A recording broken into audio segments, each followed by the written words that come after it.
The broadcast is now starting. All attendees are in listen-only mode. Good afternoon and welcome to today's webinar, FY 2023 IPPS Final Rule Summary.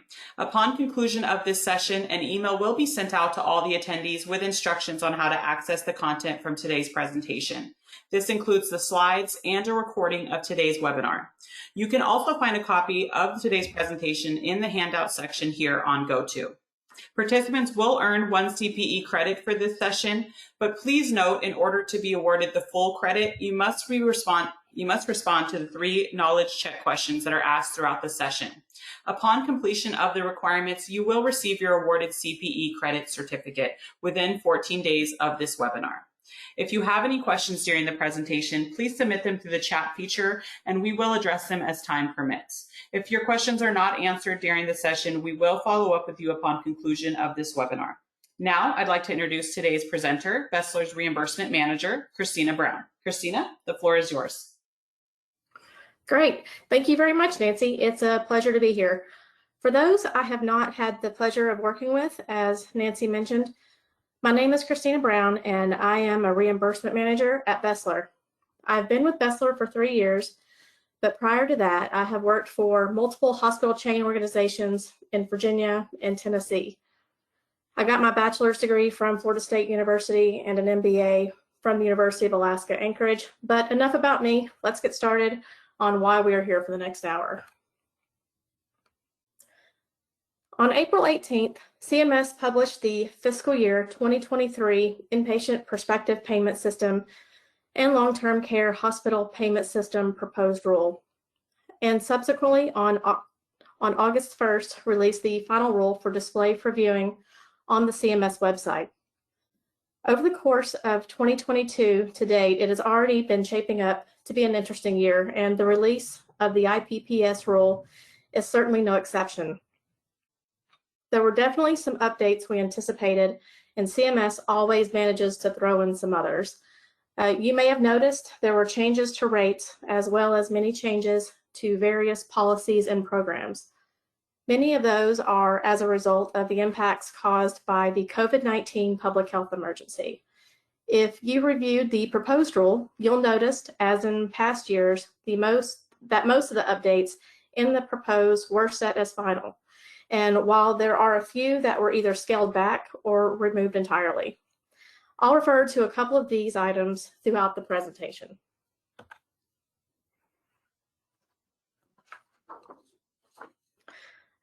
During this presentation, we will touch on some key updates released by CMS in the final rule and what that means as it relates to provider reimbursement. Due to the timing and for purposes of this summary presentation, I will highlight several key areas of interest that we feel will be the most relevant points to consider for most providers. We will discuss general IPPS updates as it relates to the rates and policies, as well as some more specific areas and program updates covered in the final rule. This includes updates to wage index, the direct graduate medical education full-time equivalent cap calculation, and updates to various programs such as the hospital acquired conditions, value-based purchasing, and hospital readmissions reduction programs. There were also updates applicable for hospitals designated as a Medicare dependent hospital and for hospitals that receive a low volume add-on payment. And lastly, we will discuss the updates to uncompensated care and disproportionate share hospital payments. And now let's begin to delve into these updates by discussing some of the general inpatient prospective payment system updates to the rates. Overall, CMS is incorporating a resulting increase of 4.3% in IPPS operating payments. This is inclusive of a 4.1% market basket increase with a 0.3% productivity reduction and a 0.5% increase directed by legislation. And this is actually 1.1% over what was in the proposed rule that was published in April. The increase, as noted by CMS, is a result of a revised outlook on the U.S. economy.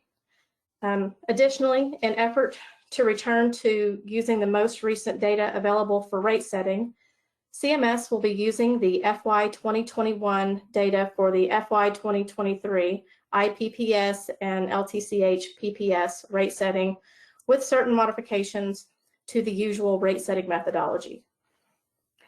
Essentially, that means CMS will be using two sets of data to calculate the relative weights for FY 2023. One would be including and one would be excluding COVID-19 claims. And this is just to account for the decrease in COVID-19 hospitalizations of Medicare patients. This methodology was used in the updates to the Medicare Severity Diagnosis Related Group, or MSDRG, relative weighting factors. Data elements used in calculating the FY 2023 rates can be obtained from the CMS website referenced on this slide. In addition to updates in the rates, CMS also addressed updates in policies and reporting. In the final rule, CMS is establishing new and revising existing requirements for hospitals and critical access hospitals participating in the Medicare Promoting Interoperability Program. This program was established as a part of the Health Information Technology for Economic and Clinical Health Act of 2009, so that hospitals and critical access hospitals would implement meaningful use of certified electronic health records technology by either offering incentive payments under Medicare and Medicaid or applying downward payment adjustments under Medicare. Based on the time frame in the statute, the incentive payments under Medicare are no longer available. While some measures stayed consistent, there were some changes. One example is CMS will be requiring certain measures for the 2023 electronic health records reporting period for prescription drug monitoring and adding an antibiotic use and antibiotic resistance measure beginning with the 2024 EHR reporting period. And other measure updates can be found in the final rule. Under the conditions of participation for hospitals and critical access hospitals, COVID-19 and seasonal influenza related reporting will be required until at least April 30th, 2024, unless the Secretary establishes an earlier end date. One change from the proposed pertaining to the conditions of participation is CMS has decreased the number of data categories that hospitals are required to report. The categories removed are those that pertain to suspected COVID-19 infections among patients and staff, as well as categories that directly pertain to COVID-19 and seasonal influenza. Another reporting update relates to the inpatient quality reporting and the addition of 10 new measures to be implemented in the 2023 reporting year and subsequent years. I'm not going to list them all, but these measures can be found in the final rule. One area of focus to note, and CMS mentioned specifically, was the focus to better measure healthcare quality disparities and to improve the safety and quality of maternity care. Assessments would be made to measure a hospital's strategic planning, data collection, data analysis, quality improvement, and leadership engagement. And this would be followed by other measures to identify and screen patients with a more holistic approach. CMS is seeking to provide a birthing-friendly designation for hospitals based on the hospital IQR program's maternal morbidity measure. And now we've reached a necessary point in this presentation, and it's our first polling question. So Nancy, I'll turn it over to you. Okay, great. Let me go ahead and launch our first poll. All right. Okay, first poll is the IPPS final rule relates to outpatient reimbursement. This is a true or false, so I'll go ahead and give a moment for everyone to answer. We did get a couple questions in. I'll go ahead and give you one now while we're waiting. The first one we got is related to GME hospitals over their GME cap. Can hospitals request their cost reports be reopened if within 3-year reopening from the latest NPR? I'm glad you asked that, and actually that's going to be a point that I'm going to discuss later on in the presentation. Okay, great. And I'll be happy to address that then. Okay, cool. And then we do have one more, I guess we can go over it. What's the best way to determine why a county wage index decreased from the prior year? To determine why it decreased? Yes, from the prior year. The best way to determine that. Well, that's really based upon the surveys and the reported information that comes out. So. Okay, so it looks like everyone. But if you have any further questions, I'm not exactly sure if I'm answering what you're asking, but maybe if you put in a more specific question, then we can certainly follow up after the presentation on that, just to make sure that I'm answering your question completely. Great. Okay, so I'll go ahead and close out the poll. It looks like most of us has answered, and we'll find out our results. Okay, and it looks like 92% said false on this one. Okay, that's the right answer. So it's IPPS for inpatient. So okay, great.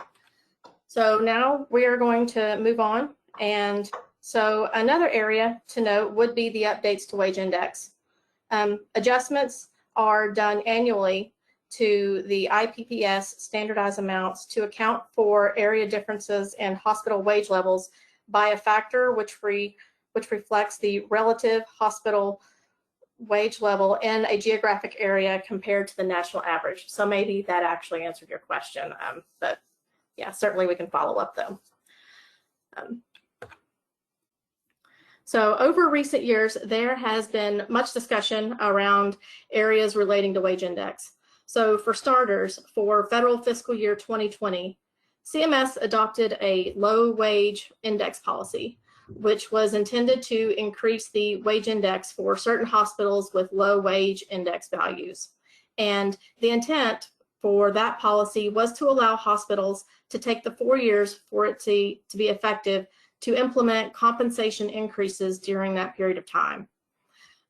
As anticipated, CMS finalized to continue this policy for FY 2023.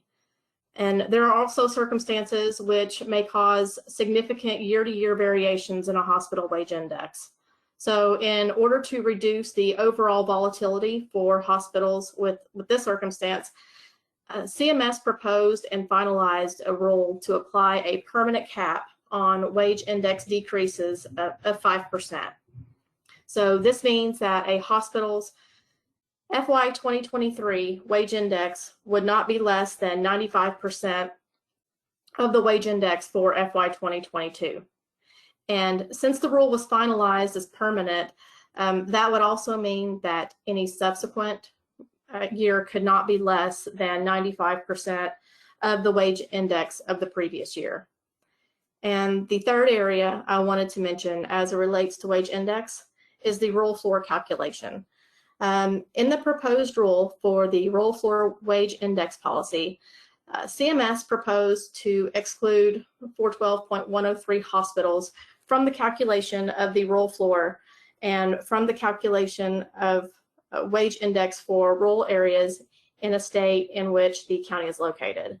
And so this would have extended hospitals that are located in urban areas that apply and reclassify as rural.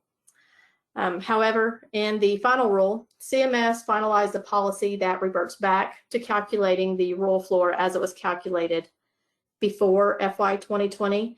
And this is a policy which includes the wage data of hospitals that have reclassified from urban to rural. So another area of significance that you may have noticed in the proposed rule, and I believe it was one of the questions, and it was in the final rule, was the changes to the graduate medical education payments.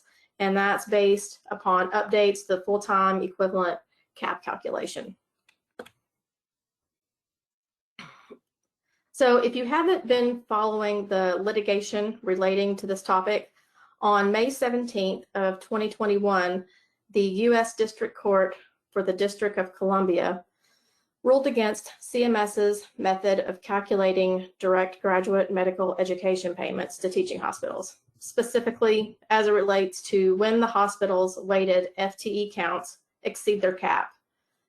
This was the result of the Hershey case that's referenced here on this slide, and the case ruled against CMS's proportional reduction method of calculation of the graduate medical education weighting factors. And under the current calculation, CMS is calculating the ratio of the facility's FTE cap by taking the cap divided by the current year total unweighted FTEs times the current year weighted FTEs. And this means that the teaching hospitals who are training interns and residents over the FTE cap are experiencing a reduction in their reimbursement. And if a facility's unweighted FTE count for the year exceeds their FTE cap, then the facility experiences a reduction in their current year FTE count by the ratio of how many unweighted FTEs they are over the cap. So based upon the court's ruling, CMS will implement a modified policy to be applied prospectively for all teaching hospitals, as well as retrospectively for cost reporting periods beginning on or after October 1st, 2001. And this modified policy will be impactful for hospitals with a weighted FTE count that exceeds their FTE cap, but would not reduce the weighting factors of residents that are beyond their initial residency period to an amount less than 0.5.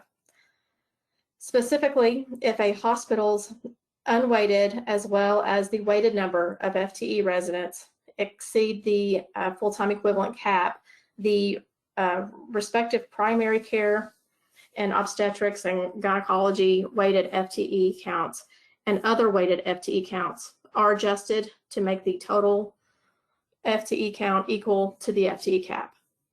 However, in circumstances where the number of weighted FTEs does not exceed the FTE cap, then the weighted FTE count is the actual weighted count of FTEs. So this will allow hospitals to acclaim the lesser of their weighted full-time equivalent count or their unweighted FTE cap in a cost reporting period. So CMS did state that the new rule is not a basis for reopening. So while this rule is to be applied retrospectively, CMS will not be reopening closed cost reports. So I hope that answers your question.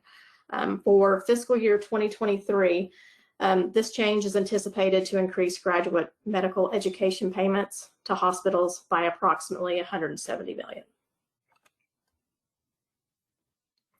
So as you can guess, CMS has made several revisions to clarify the cost report instructions based upon this rule. So to further illustrate the actual impact to the cost report, I've included the revised instructions on the 255210 for worksheet E-4, line 9. And those instructions should now read as noted on this slide here. You can read that. One thing to note is the clarification in the calculating the 3-year rolling average, and that is the hospital's weighted FTE counts for the preceding 2 periods would be calculated in accordance with the revised methodology. And the new methodology would apply to the additional FTE cap slots awarded. And now it's time for our second polling question. So I'll turn the presentation over to Nancy. Okay, great. I will go ahead and launch our second poll here. All right, what is the wage index decrease cap? I'll go ahead and let everyone have a chance to answer. We did have some questions come in, but I believe you went over some of this, but I will go ahead and ask just in case we didn't. The first one is, what if the FTE count exceeds the cap because of an affiliation agreement? There were some things in there specifically related to that. So maybe if we got some more specific what you're talking about, then we can look more into the final rule, because we're still combing through all the 2,000 pages, and then we'll we can circle back with you on that just to make sure that we're giving you an answer. Okay. And I will go ahead and do one more. For FYE 6/30/2020 or 2022, can a hospital apply this rule to the prior and penultimate years on the cost report? Well, I would assume you could amend for that. It wouldn't be technically a reopening in that case, if it's not final settled. Okay, great. All right, I will go ahead and close the poll. It looks like most of us have answered, and we will get the results of our poll.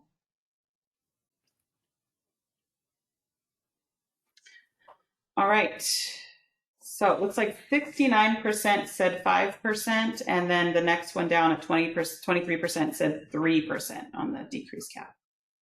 Okay, the correct answer is 5% on that. So that's good that the wage index cap is now set at 5%. Okay. So now I'm just going to move on in the presentation. So as I stated previously, there were also several changes to certain programs within the final rule. On this next slide, I'm going to discuss the changes applicable to the Hospital Acquired Condition Reduction Program, and we also know that as HAC, the Hospital Value-Based Purchasing Program, which is often abbreviated as VBP if you see that, and finally the reduction of hospital payments for excess readmissions, which is known as the Hospital Readmissions Reduction Program.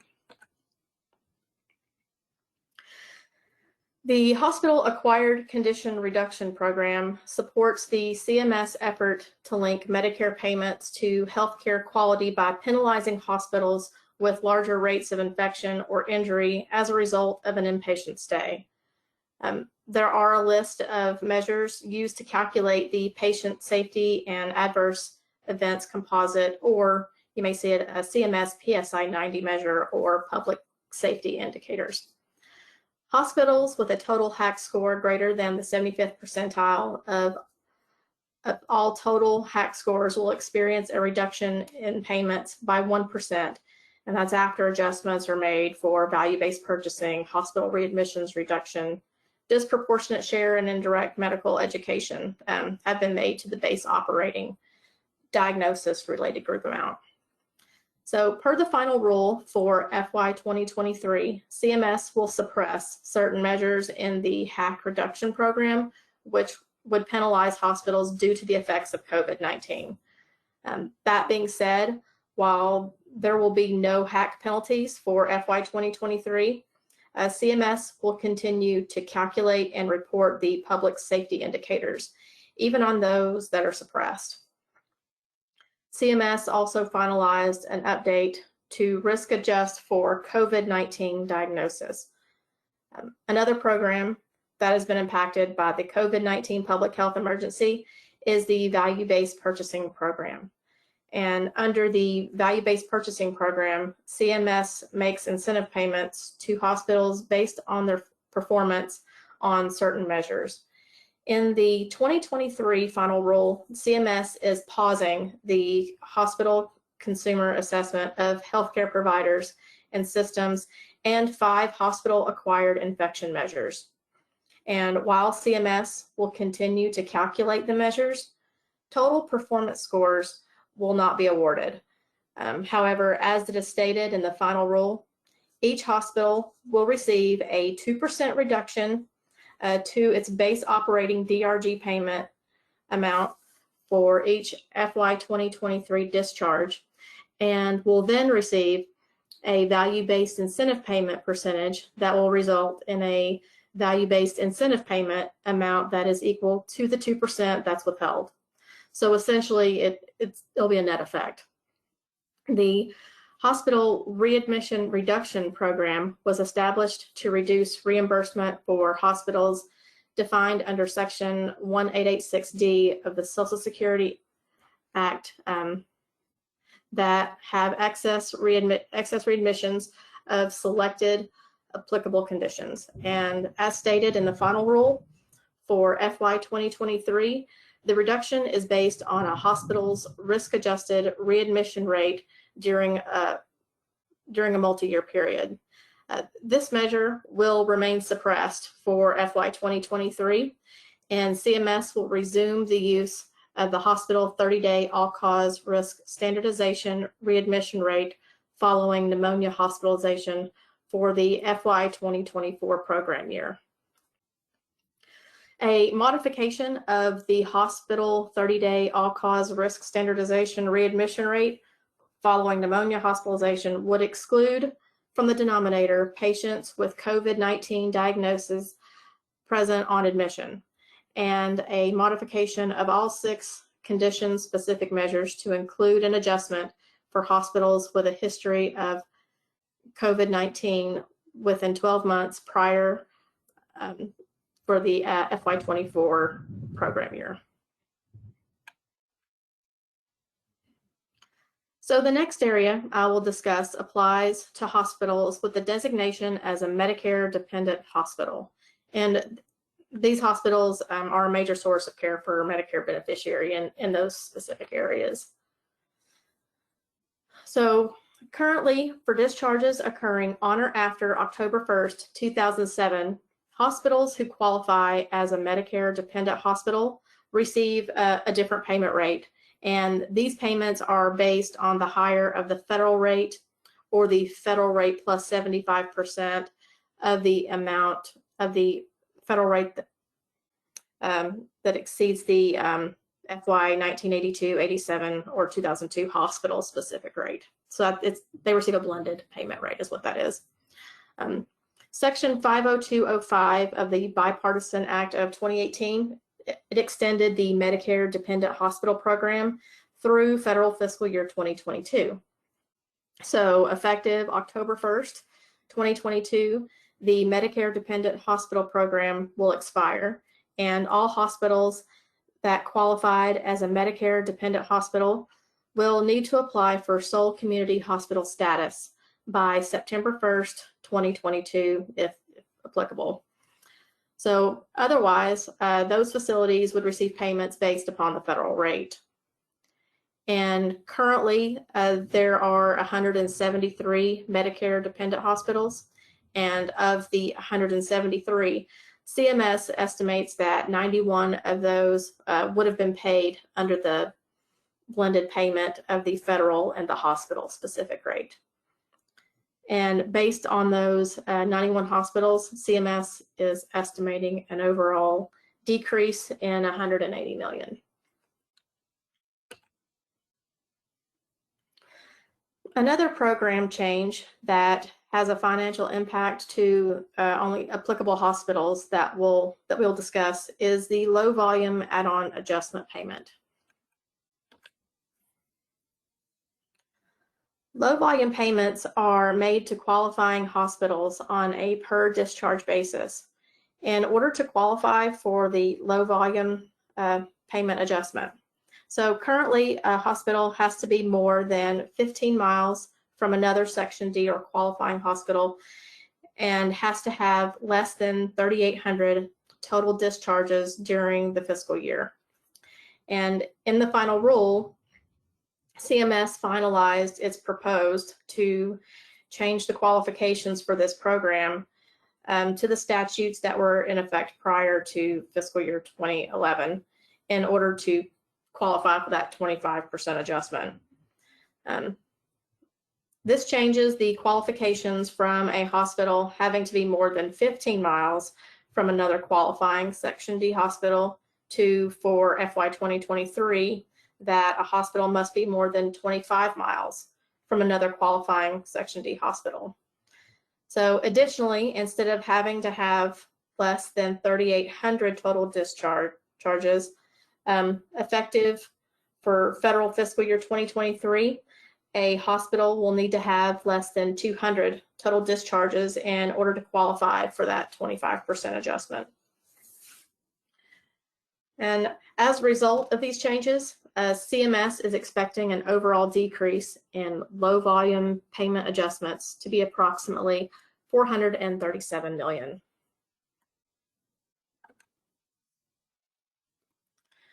Okay, Nancy, it appears as though we've reached our last polling question of the presentation today, so I'll let you take it over. Okay, great. All right, so let me go ahead and launch our last one here. Okay, a court case resulted in an update to the GME FTE cap calculation. This is true or false, so I'll go ahead and give a minute for everyone to go ahead and answer. We did have some questions come in, so let me see what our next one is. Let's see here. Okay, this question is, will the new rule for Dgme FTEs apply to any cost report not yet NPR'd? I believe you would have to refile that. CMS just specified they wouldn't reopen cost reports, but I think that you possibly could amend. They didn't say anything specifically about that, especially if you had other things to amend for, then yeah, it's in the final rule that you could amend, you just couldn't reopen. Okay, great. And then we had one more. How far back did you say the new weighted rule goes back? The weighted, like, yes. For the, yeah, it was 2001. Okay. Okay, I believe, let me see.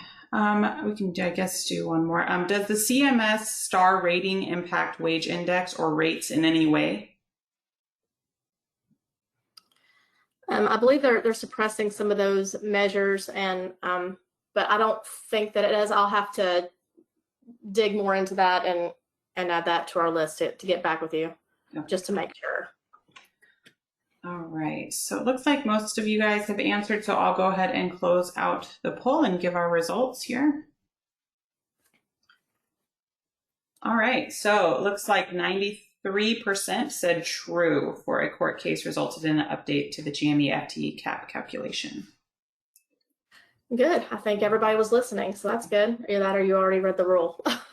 So, okay, so moving right along to the last section here. The last area that I want to discuss, it relates to the uncompensated care disproportionate share hospital payments. You know, we couldn't go into the final rule without discussing this.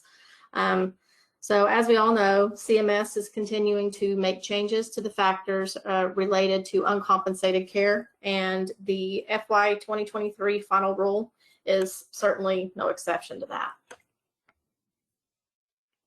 So to begin, I'll start with factor one, which is based on the June 2022 Office of the Actuary estimate for Medicare disproportionate share payments. Factor one is 75% of the estimated DSH payments that would have been previously paid under the older methodology. And as you can see from the chart on this slide, that estimate is $13.949 billion. So 75% of the $13.949 billion would be $10,461 million approximately. The table referenced on this slide is in the final rule, and it can also be located in an Excel format of the DSH supplemental data file that is in the link referenced on this slide. And if you haven't had a chance to check out those tables there, I would suggest that you do that, especially if you're a DSH hospital. And so in that file referenced on the CMS website, there's a tab, and it's labeled factor one, and that's where this table also sits.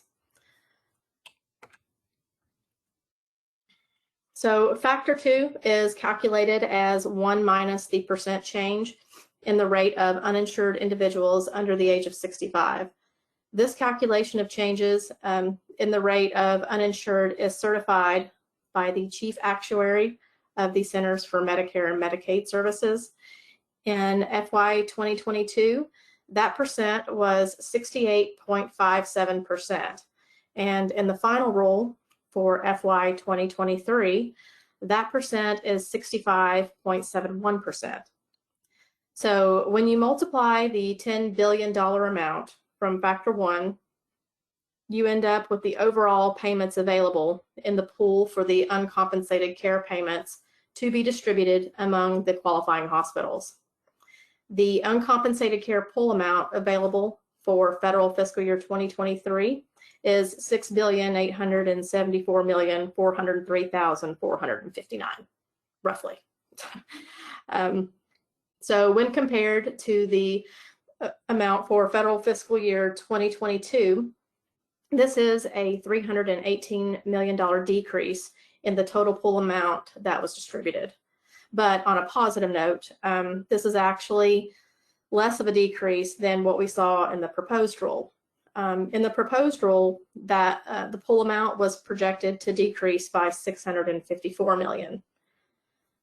And factor 3 is where a hospital's share of that uncompensated care pool amount is calculated.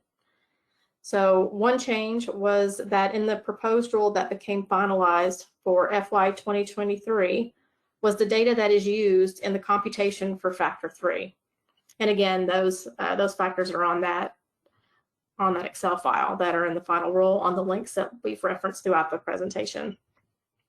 So for FY 2023, CMS will be using the most recent 2 years of audited S10 data, which that would be, they said 2018 and 2019.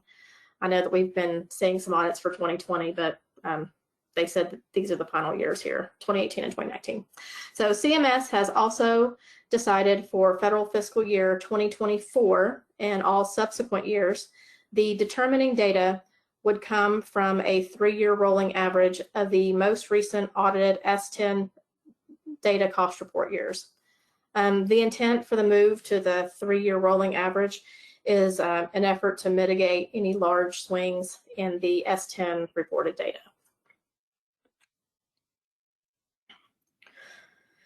So in addition to the factors, CMS made a change that specifically relates to Indian Health Service and Puerto Rico hospitals. And I know this may not impact any of you, but I just wanted to mention it here.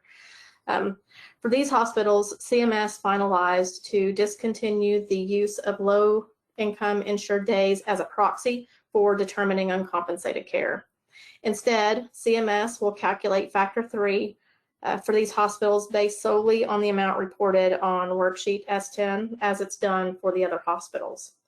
So that being said, CMS has established a new supplemental payment for these hospitals, which will be calculated as the difference between the uncompensated care payment that they received under the new methodology and the adjusted base year amounts.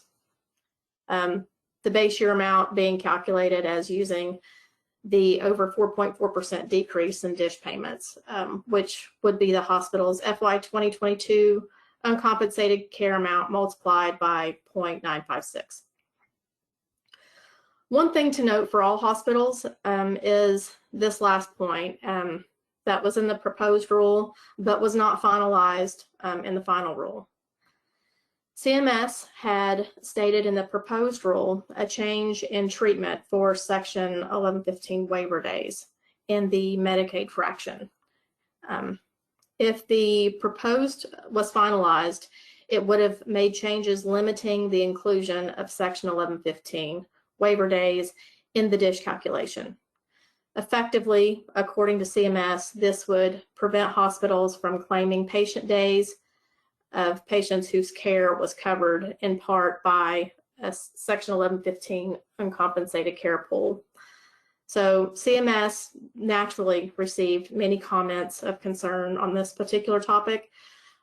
So it opted, the agency opted not to finalize what it proposed. However, that being said, CMS was very clear in the intent to revisit the treatment of Section 1115 waiver days in future rulemaking. So our suggestion would be to prepare for this in the future just by increasing the efforts of getting patients qualified for traditional Medicaid. So we do expect to see this again in the future as they've done in rules previous. So, and with that, we've reached the end of the summary of updates for the FY 2023 IPPS Final Rule. And as always, if you need any assistance, feel free to reach out. We are always available to assist. And now I'm going to hand it back over to Nancy to finish us out with some very important additional information. Okay, and before we do have a couple of questions that came in. We have a lot actually, so I just wanted to remind everyone if we didn't answer any or if we needed to go back and get more information, we will compile all these questions and send it out to the whole group so everyone can kind of get an answer to all these just in case they also are interested in knowing the answers to those. So just wanted to clarify that. But we'll go ahead and go through a couple more for time here, and then we will close out. We have one that came in that they are working. It says, we are working on our 2018 reopening that was initiated by Novitas. If they go through with the reopening, will they also have to apply the new GME cap rules per the 2023 IPPS rule? I would certainly ask about that if they're gonna, if that's something that for them to apply. I mean, for reopening, I don't know if you have to go through with what you're specifically asking to reopen for, or if you can add those in since the final rule came out. That's something that we can look into for you if Novitas can't answer that. Okay, and then another question, they just wanted clarification. So even though there are numbers in the impact file, there will be no penalties? Or you're talking about for the, I don't know if you're talking about the measures or if you're talking about uncompensated care amounts. But no, they're suppressing all the measures for HAC and value-based purchasing and the hospital readmissions reduction. So they're not, they've stated in the final, they're not going to penalize, but maybe if you tell me exactly which one you're looking at, then maybe we can follow up on that as well.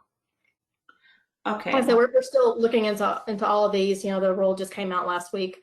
If I haven't answered anything, feel free to provide more specifics, and we will definitely group internally and circle back with you. Okay, great. Okay, one last question, then we'll go ahead and close up. For the low volume rule, does that only apply to Medicare discharges or all discharges? For the low volume. Yeah, that's for all the discharges there. For all discharges. Okay, great. If you'd like to go to the next slide. Thank you so much, Christina, for that great summary. Can you go to the next slide, please? Okay, as a reminder, Bessler provides various reimbursement solutions, including Easy Work Papers, which is a software solution that automates the majority of cost report preparation. We can also assist you with cost report preparation, as well as cost report reviews.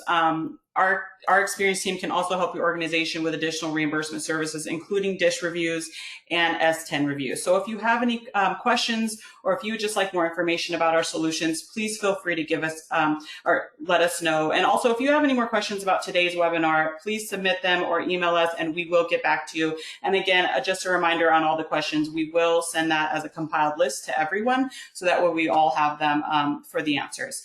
So for that concludes today's webinar. Thank you everyone for joining us today.